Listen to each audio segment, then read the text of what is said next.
Subscribe to my channel for more videos and press the bell icon for latest updates.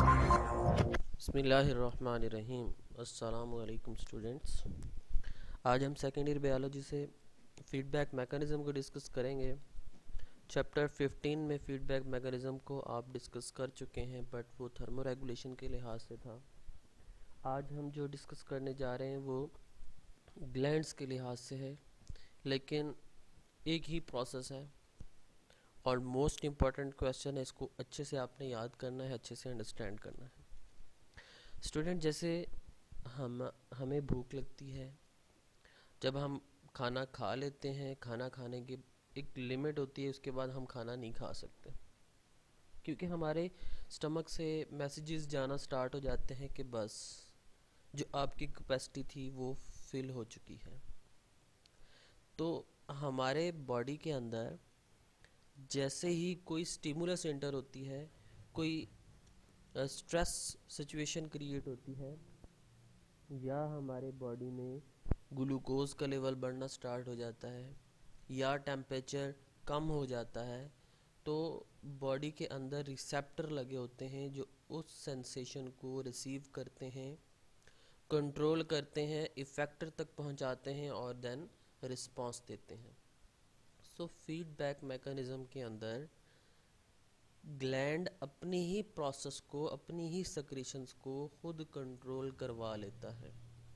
So definition की तरफ चलते हैं। It is the type of interaction in which controlling mechanism, जिसमें controlling mechanism होता है जो क्या काम करता है, is itself controlled by the product of reaction which is controlling, जो उसे कंट्रोल कर देता है। फॉर एग्जांपल कि एक ग्लैंड ग्लूकोज को सक्रीट कर रहा है, और जब वो लिमिट, जितनी उसकी लिमिट होती है वहाँ तक वो पहुँच जाए और उससे बढ़ना शुरू कर दे, तो फ़ौरन से क्या होगा, एक दूसरे ग्लैंड से या उसी ग्लैंड से मैसेज जाएगा पिट्यूटरी ग्लैंड के पास और उसे कहेगा कि हम मेरे फंक्शन को रोक दिया जाए। तो फिर अपनी ही सिक्रीशन को रोकने के लिए अब पिट्यूटरी ग्लैंड इंसुलिन को भेजेगा। इंसुलिन क्या करेगा, जो एक्स्ट्रा ग्लूकोज बनी है उसे ग्लाइकोजन में तब्दील करेगा और लिवर में स्टोर कर देगा। तो स्टूडेंट, बिल्कुल इसी तरह ही होता है। तो ये सारी एग्जांपल्स आगे हम डिस्कस करते हैं। ज़रा इसे आप मैकेनिज़्म को समझिएगा कि फीडबैक मैकेनिज़्म में होता क्या है।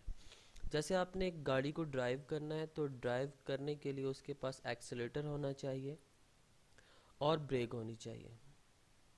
इसी तरह जब बॉडी ने फंक्शन करने हैं, तो फंक्शन के लिए उसके पास दो चीज़ें होना बहुत ज़रूरी है, एक्सीलेटर्स और इनहिबिटर्स।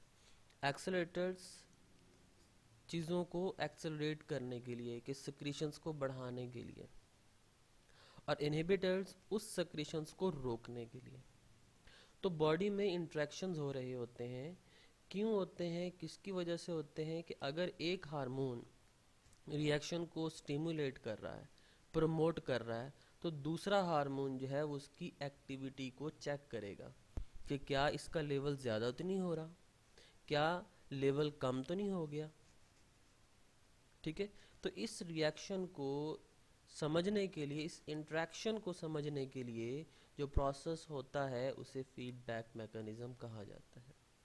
इस फीडबैक मैकेनिज्म में क्या होता है कि concentration of secretion is fed back so that the output of secretion adjust accordingly depending on the activity of body. Body की एक्टिविटी के मुताबिक जो सक्रीशंस आ रही हैं, आउटपुट हो रही है, उसको मेंटेन कर देना, उसे नॉर्मल ले आना। अगर नॉर्मल बिलो हो जाता है, अगर नॉर्मल से वो बिलो हो जाता है, तब उसको नॉर्मल की तरफ ले आना। अगर नॉर्मल से अप हो जाता है तो उसे फिर नॉर्मल की तरफ ले आना। ठीक है स्टूडेंट्स, तो अब इसकी एग्जांपल देखते हैं। एग्जांपल में क्या है, हम देखते हैं जी थायराइड ग्लैंड। थायराइड ग्लैंड हमारे जो थॉट रीजन के अंदर, गले वाले रीजन में एक ग्लैंड मौजूद होता है। जिसे आप थायराइड ग्लैंड कहते हैं। थायराइड ग्लैंड की वर्किंग के लिए याद रखिएगा आयोडीन का होना ज़रूरी है। और थायराइड ग्लैंड जब एक्टिवेट हो जाता है तो ये थायरैक्सन हार्मोन प्रोड्यूस करता है। थायरैक्सन हार्मोन हमारे बॉडी में टेम्परेचर को, मेटाबॉलिक एक्टिविटी को इन्हांस कर देते हैं। लेकिन जब हमारी बॉडी का टेम्परेचर कम हो या हमारी बॉडी स्ट्रेस सिचुएशन में हो, ठीक है, जब बॉडी स्ट्रेस सिचुएशन में होती है तो बॉडी के अंदर कुछ स्टिमुलस होते हैं, कुछ रिसेप्टर्स होते हैं जो क्या करते हैं, उसको डिटेक्ट कर लेते हैं। उन्हें आप नाम देते हैं थर्मो रिसेप्टर का। थर्मो रिसेप्टर न्यूरोसेक्रेटरी सेल्स जो कि हाइपोथैलेमस में मौजूद हैं उसको क्या करते हैं, रिलीज़ करते हैं। अब ये neurosecretory cells thyroid stimulating hormone जो कि एक ट्रॉफिक हार्मोन है, interior lobe of pituitary gland में मौजूद होता है, वहाँ से रिलीज़ होगा, एक्ट करेगा थायराइड ग्लैंड के ऊपर। थायराइड ग्लैंड एक हार्मोन को बनाएगा जिसे आप थायरैक्सन कहते हैं। ये थायरैक्सन जैसे ही ब्लड में शामिल होगा तो उससे बॉडी की जो मेटाबॉलिक एक्टिविटी थी वो तेज़ हो जाएगी। उसके रिजल्ट में एटीपी बनना शुरू हो जाएगा और बॉडी में हीट बनना शुरू हो जाएगी।